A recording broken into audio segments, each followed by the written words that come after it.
Now available in paperback and e-readers. John Haynes, 1987. Learn lessons about life and teenage love in the 1980s in this coming-of-age John Haynes story.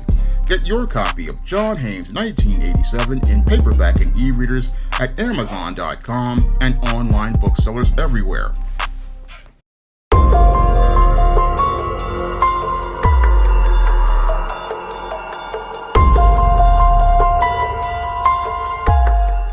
A New York City Parks Department worker has been charged with murdering a Venezuelan migrant after an incident in Brooklyn.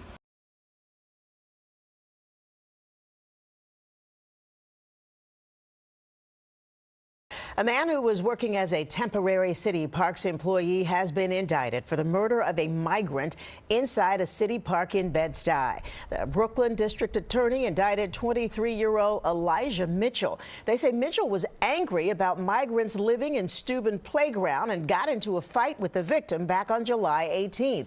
3 days later, they say Mitchell came back to the park in Bed-Stuy and shot the victim in the chest, killing him.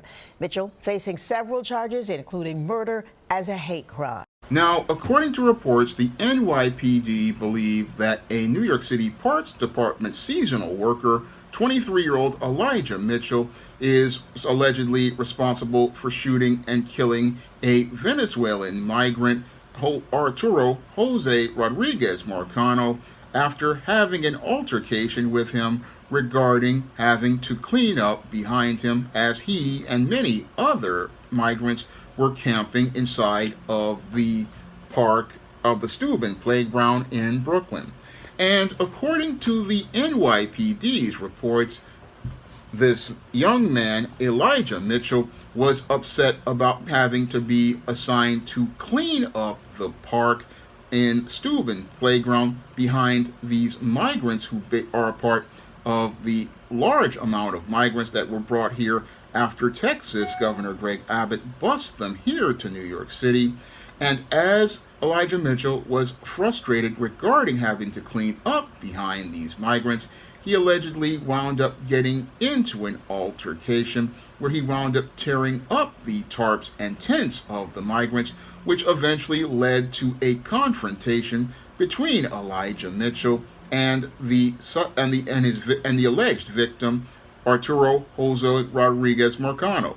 And this whole altercation basically led to Elijah Mitchell allegedly going to his truck and pulling a firearm. And after pulling this firearm to allegedly menace these migrants, this basically led to him looking to intimidate these individuals. And after this altercation, they wound up leaving. And a couple of days later, the police alleged that there was some sort of incident that took place in the park. Now, according to these reports, it says that Elijah Mitchell came to the park as related to taking a piss, as he alleges, and basically at the same time, there was a shooting that took place. And after the shooting took place, this is where the migrant, Arturo Jose Rodriguez Marcano, was shot in the chest once and wound up dead. And after he wound up dead, this is where the police went on an investigation and then went looking for Elijah Mitchell and making him their prime suspect. And as they made him their prime suspect and took him into custody, this is where the police alleged that Elijah Mitchell went on a racist rant regarding migrants receiving so many benefits in this country, and looked to use that as the possible motive for him allegedly participating in this alleged murder of this Venezuelan migrant. Now, the NYPD see this entire incident as an isolated one as related to New York's ongoing migrant crisis. But when I take a critical examination of the alleged behavior of Elijah Mitchell, it definitely fits the pattern and profile for beta males that I talk about in my book, The Man Crisis. And it's clear to me that Elijah Mitchell was one of these young men who was deeply frustrated about seeing all of these migrants being brought to the city by Texas Governor Greg Abbott and given shelter by New York Mayor Eric Adams under the sanctuary city laws. And with this young black man basically having this seasonal position where he's only making about $17 to $18 an hour, because I applied for this exact same job myself and wasn't able to get it. I can understand this young man's frustration about seeing people who enter the country illegally being able to receive all sorts of economic benefits as related to this country, where this man has to go out here and struggle to find work that basically pays minimum wage and basically has to work under arduous work conditions. I can understand this man's frustrations, but when it comes to these type of situations, a man has to learn how to navigate through his emotions in order to do things like, one, keep his job, and two, be able to keep his freedom. Because even though you don't really like the politics of what's going on as related to the migrant crisis, a man has to really think about the intangibles of his manhood, such as his freedom. And sadly, what happened here was that Elijah Mitchell really wasn't thinking about things as related to his freedom, because he was caught up in his feelings regarding the politics of the migrant crisis. And as he was caught up in his feelings about the migrant crisis and what he believed to be completely an unfair situation, he basically sadly put himself on a road to becoming the prime suspect as related to this whole situation, as related to this whole incident with this migrant who lost his life by going and tearing up those tarps, basically creating a foundation for a motive for murder as related to this whole situation.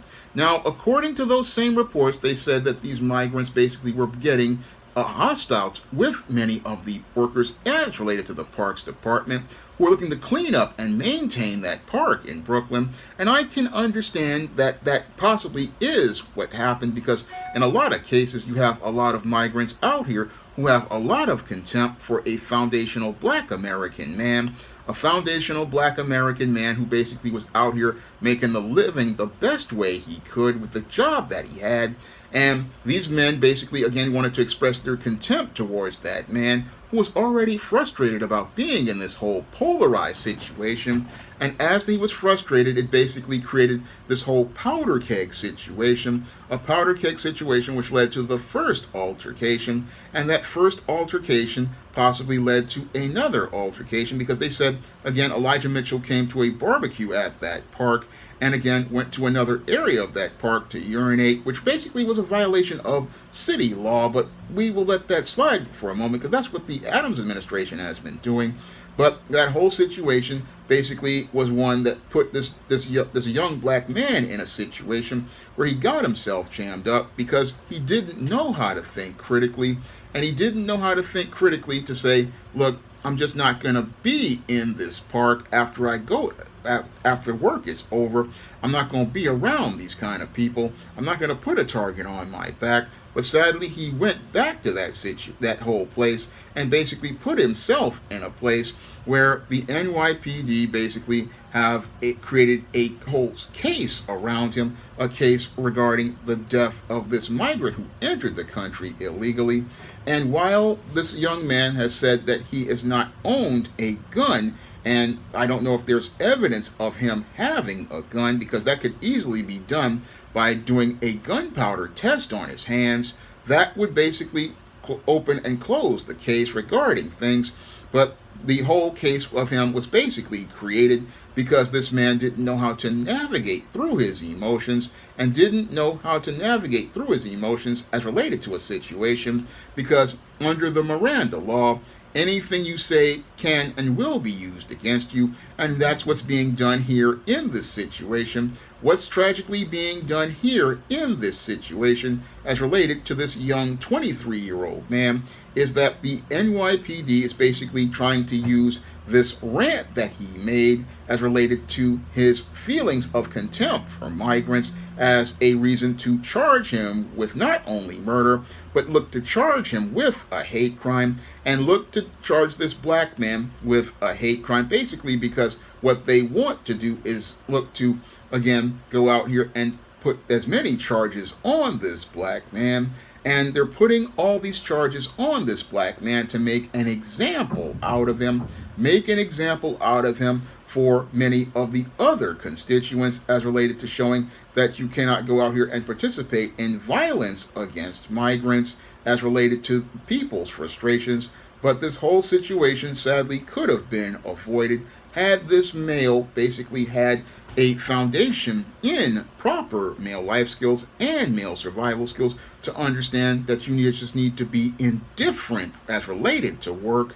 You need to be extremely indifferent as related to your job, because if you start to get personal on the job and start to let your emotions dictate your actions, you can wind up putting not only your employment in jeopardy, but you could also wind up putting your freedom at risk.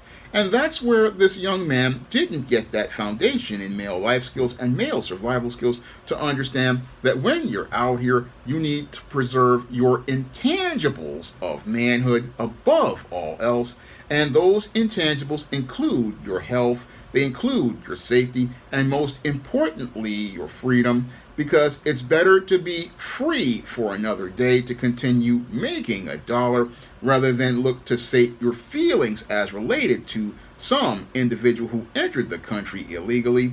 Yeah, you may be mad that they're making all of this money from the government, but you can't think about messing up your own bread and your own money by getting involved with these individuals, because at the end of the day, what's going to happen with these individuals is they're going to be continuing to make their money illegally, whether it be from government benefits or from money working these off-the-books jobs. They're going to continue making their bread. Meanwhile, this young man, at 23 years old, basically is on a road to possibly losing his freedom, possibly on a road to losing his freedom and his ability to make a living. Yeah, he had a nice seasonal job and possibly could have parlayed that into something else as related to building up his work record. And that's what a smart critical thinking man would have done, because he would have understood, again, you can't really do anything without your freedom. Unfortunately, when it came to this 23-year-old man, he didn't understand the importance of his freedom. And because he didn't understand the importance of his freedom, the migrants who he was upset about living homeless on those streets, they're basically, again, being taken care of by the government. And sadly, he's now on the road to being taken care of by the government as related to being in Rikers Island, and possibly, if he gets convicted, will be in life in prison. And as he's in life in prison, possibly going to be in a case where he's going to have to deal with Bubba, Tiny, Roscoe, Big Dave, Melvin, and Mr. Sprinkles. And sadly, will be on a road to possibly being in a situation where he's going to have to fight for his life to avoid being traded for commissary and having his dignity taken away. That's what this young man really is in a bad situation. And again, in a bad situation because this male didn't know what he needed to be a man, wasn't taught what he needed to do as a man when you're on the job. Because one of the things I try to tell men in books like I do, like Stop Simping in the Workplace, and in my videos, is to be indifferent on the job. You have to be indifferent on the job. You can't get involved with the politics going on. Yeah, it may not be fair that these people who entered the country illegally are making more money than you. This was something I ran into when I was working as a grocery bagger at the Food Emporium in 1996 and 1997. I used to see these delivery guys who were entering the country illegally getting these big tips and making all this cash while I was working for $5 an hour as a grocery bagger. And it used to frustrate me myself back then to see that going on. But as I got older, after I left that job, I understood that basically those guys were scavenging for a living, whereas I could go on to go as a citizen to go out here and find a better job and basically go on to build a better life and to learn to that's what taught me to be indifferent towards these kind of individuals. Be indifferent towards these kind of individuals because, again, they may be making money in the short term, but in the long term, they're basically gonna wind up, again, eventually getting jammed up. And you can't worry about what somebody else is doing. No, you gotta focus on you and focus on making your life situation right.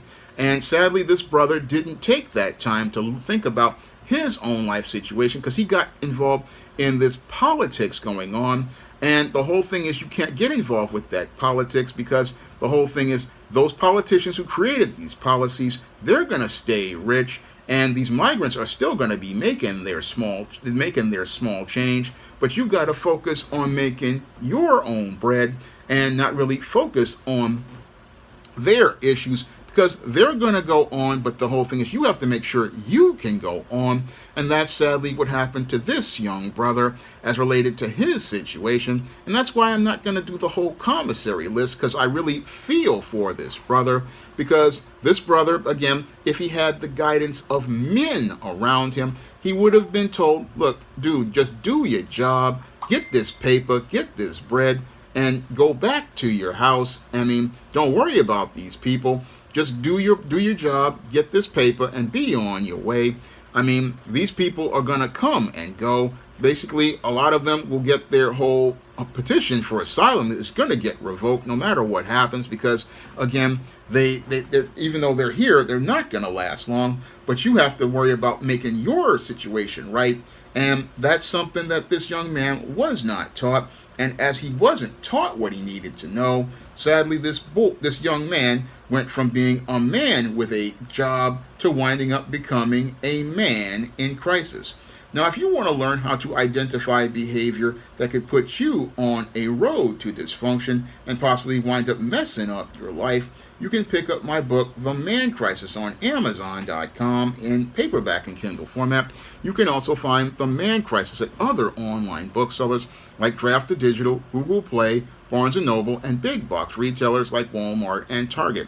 And I also have published a series of men's issues books to help men be able to navigate a course in life. And those books include the Simp series, which basically will teach you how to identify workplace predators and female predators, like Stop Simping, Why Men Don't Need Finance to Get Romance, Stop Simping in the Workplace. And also I have a book to help you identify female predators online called Stop Simping in Cyberspace, and other books like Manginas and Misadventures of Captain Save 'Em. All these books can basically help you be able to navigate a course in life and avoid situations that could wind up costing you your intangibles and cost you, again, things like your dignity, self-respect, and your freedom. And if you want to see me make more videos like this about men's issues, you can send a donation to the Patreon, the PayPal, or the Cash App by clicking the links in the description box. That's all I have to say for this video. You can comment, rate, and subscribe. Now available in paperback and e-readers, The Temptation of John Haynes. Give in to temptation and pick up this action-packed African-American paranormal romance. Get The Temptation of John Haynes in paperback and e-readers today. Support Black-owned and Black-operated digital broadcast media. www.niceradionetwork.com. Nice Radio Network, broadcasting 24 hours a day, 7 days a week.